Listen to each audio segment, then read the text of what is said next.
And I believe that this is the first boss of the game, Cerberus. So what's this boss about? This boss is just what you said, a Cerberus, and it's pretty ticked off for some reason. I think Eggman had a bad day when he programmed this guy. Okay. And do you think this boss is hard, easy? This boss is actually pretty easy. There's not that many instructions to tell you what to do to actually defeat the boss, but once you see the glowing rod on its head, it kind of becomes obvious. Yeah, I was just wondering, like, because he has like a big spike in his head and it's so flashy. So how is Sonic gonna get up there? Well, he's gonna grind on his tail, as you see here, homing attack on his head, and he's gonna steer Cerberus into an obstacle. Maybe a okay. wall or a pole. Or a statue. Ooh. Yeah, that just took a lot of damage, like half the actual health of the Cerberus. Yep, he hit it pretty hard. Sonic, I'm guessing he's pulling the Cerberus as the Cerberus is charging. Yeah, so not only Sonic has a huge amount of speed, he's got great amount of strength as well then. Yeah, he does. Not as much as Knuckles apparently, but pretty strong. Okay. So I'm guessing just one more hit and it's all done. Oh, he just dropped off the actual boss there. So we might have to jump on it again. Yep. As long as you have one ring, you're always safe, right? Oh yeah. Yeah, that was the actual issue of Sonic games. That it's very easy when you have a ring at least on you. How is it gonna be any difficult if you can always collect a ring? If someone's trying to hurt you. Well, the thing is, your rings do disappear when you get hit, as they always have. If you're quick enough, as Sonic is, if you're quick enough to grab that one ring, then you'll be safe. Unlike Mario, where you have to have, a certain amount of health bars, they don't auto regenerate, or in the older Mario games, you had to have a mushroom, and you had to be tall, and if you were short, you were vulnerable. In Sonic, it's a little bit different. You have to have money on you. So do you think that it's not really generally about this getting hurt from Sonic because you can easily collect a ring? Or it's like there's a different set of difficulty in the Sonic game, like probably death traps, like from bottomless pits. Oh yeah, you have to be pretty aware to play a Sonic game because it's a lot faster than Mario or a lot of platformers actually. With Sonic, you have to be aware of your surroundings, aware of the pitfalls, aware of what the boss is trying to trick you into doing, and aware of if you even have any rings near you to grab. Okay, so we're just starting to see that the actual Cerberus is actually moving around. Oh, and we actually just killed it just now. Yep. It's a bad dog. You should have just gave him a leash.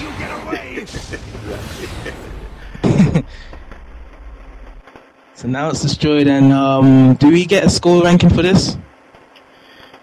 I believe we're going to get a result screen, but I don't think we're going to get a ranking. Okay. Oh, so here's the result screen. So is there anything different that we have to check here for the result screen for bosses, or still the same? For bosses, it's mainly about time, and not so much about ring or enemies, of course, because there's only one enemy. So the faster you kill the boss, the better rank you're going to get. Okay then, so I just want to talk quickly about this medal that just went past. I forgot to talk about it earlier, and I just see a huge medal on the screen, so what's that about? The Soliana medals have replaced the old emblems from the Sonic Adventure games. How long is this going to go on? You can collect these inside of levels, as well as take the princess. And you get them for beating bosses also. Okay, you be careful. Okay. This particular game, I don't believe you actually unlock anything for collecting. Leave it to me. Oh, that's really a shame because I would love to actually have some replay value content, just actually collect some medals and feel very rewarded from doing so. That's the problem that I was faced with when I beat Sonic 06 for the first time. There was no replay value as far as unlockables. You know, you buy all the skills and that was it. You know, it was shelf bait. Oh yeah, because I remember like the earlier 3D Sonic games, like you get some replay value from actually going through missions, completing it, and you actually get something at the end of it. Exactly, yeah. I remember with Sonic Adventure 2, if you collected all 180 emblems, you got, you know, the 3D Green Hill Zone. While you're unlocking them, you unlock extra characters to play with in the two-player mode on the Dreamcast version. You unlock toys and things like that for your child, which you can raise and treat like your own kid. Almost infinite replay value in those games, where in Sonic 06 it's really limited. Okay.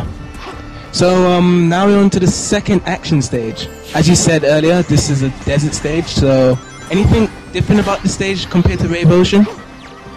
Yes, Sonic is carrying Elise away from her captor, from Gilgamesh. And if you look closely, as he's stepping on the sand, which happens to be quicksand, there's a shield around him, which you have to activate with one of the triggers. Okay. That prevents him from dying like that. So, do you think this shield was influenced from any Sonic games beforehand? Oh yeah, definitely Sonic 1. You know, that is the first shield ever. And we saw the shield in, you know, Sonic Adventure, Sonic Adventure 2. We even saw an invincibility shield in Sonic Heroes. And this shield is a little bit different. It doesn't really protect you from anything besides falling through the ground, pretty much. Okay.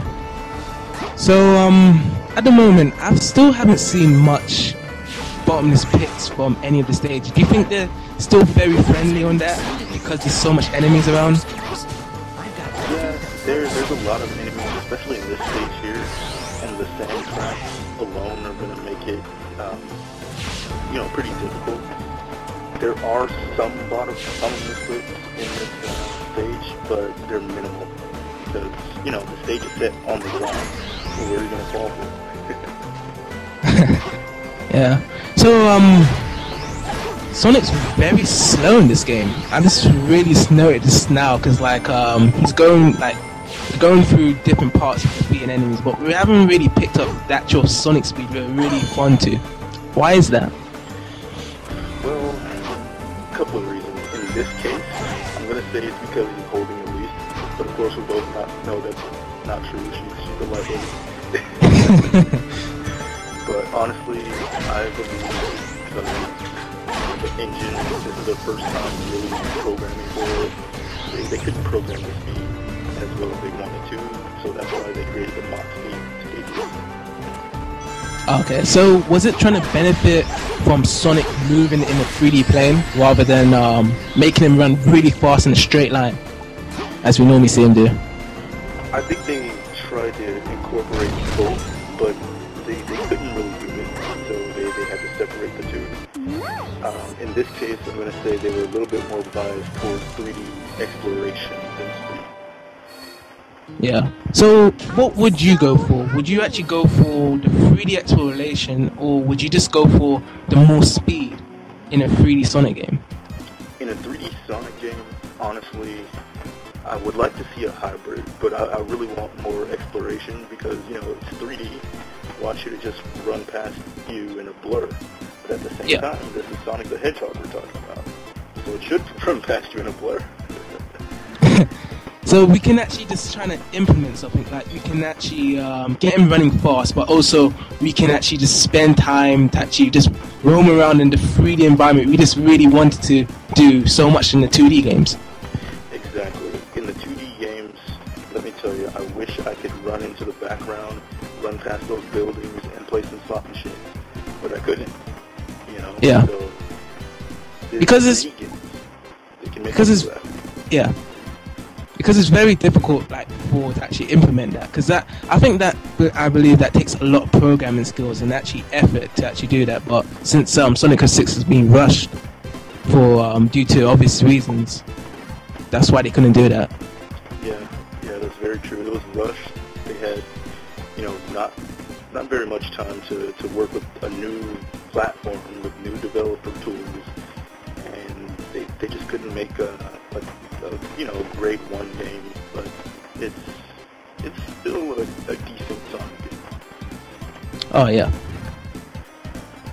So it looks like we just cleared another mission and we got A rank. Do you think that we could have got S rank from that performance? From that performance, no, because the level was just too big and we were moving way too slow. Okay, so we're in another cutscene. I think this is like the 7th cutscene we've already gone through, and now Sonic's ran all the way into the field and just took Elise out of nowhere, and now they're just talking. So what's going on here? This is where their relationship is going to escalate from acquaintances to a really solid friendship.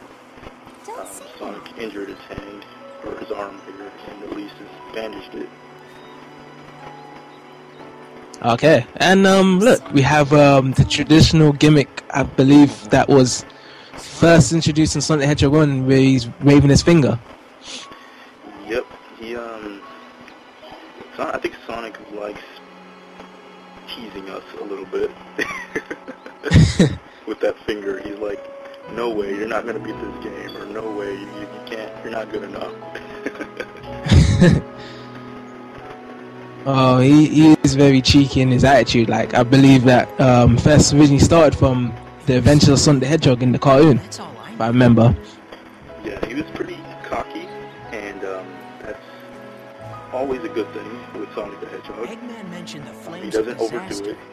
He knows when he needs to tone it down some, when he's getting his butt whooped by Chaos or the Bio-Wizard. Oh, yeah. So Sonic and Elise is just walking and giving them memories of something. So what the memories are about? Well, Elise comes from... I was a child then. She comes from a background, where she was always the princess.